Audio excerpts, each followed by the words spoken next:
আম পুদিনার চাটনি সবাই খেয়েছো, কিন্তু আম পুদিনার চিকেন কখনো খেয়েছো? এই প্রচণ্ড গরমে আমি কিন্তু আজকে আম পুদিনার চিকেন এই রেসিপিটা করে দেখাবো।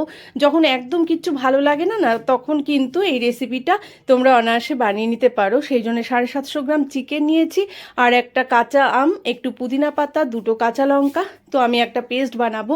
আমটাকে স্লাইস করে কেটে নিয়েছি, তা 4-5 টুকরো আম দিলাম। পেঁয়াজ, রসুন, কাঁচা লঙ্কা, আদা, 1 চামচ ধনের গুঁড়ো, 1 চামচ জিরের গুঁড়ো দিয়ে একটা পেস্ট বানিয়ে নিয়েছিলাম। এবার একটা কড়াতে খুব সামান্য পরিমাণে সর্ষের তেল দিয়ে তেলটাকে গরম হতে দিলাম। তারপরে দুটো পেঁয়াজ কুচি খুব ভালোভাবে ভেজে নিতে হবে। ভাজা পেঁয়াজের মধ্যে মেখে রাখা মাংসটা দিয়ে দিলাম। মাংসটা কিন্তু আমি প্রায় ঘন্টা তিনেক মেখে রেখেছিলাম। এবার খুব ভালোভাবে কষিয়ে নিতে হবে। আর মুরগির মাংস কষাতে কষাতে কিন্তু জল বেরিয়ে যায় অনেকটা, সেটা তোমরা দেখতেই পাচ্ছ। এবার আম পুদিনা চিকেন যেহেতু, তাই এই কষানো চিকেনের মধ্যেও কিন্তু আমি 4-5 পিস আম দিয়ে দিয়েছিলাম, যাতে গন্ধটাও ভালো আসে আর একটা টক টক স্বাদ হয়। আর ভালোভাবে কষিয়ে নেওয়ার পরে 1 কাপ গরম জল দিয়ে দিলাম।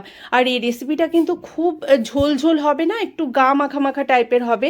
ঢাকা চাপা দিয়ে আমি 10 মিনিট রান্না হতে দিয়েছিলাম। যেহেতু রেসিপিটার নাম আম পুদিনা চিকেন, তাই একটু গরম মশলা গুঁড়োর অবশ্যই একটু পুদিনা পাতা উপরে দিয়ে দেবো, যাতে গন্ধটা খুব ভালো আসে। গরম গরম ভাতের সঙ্গে সার্ভ করে দাও।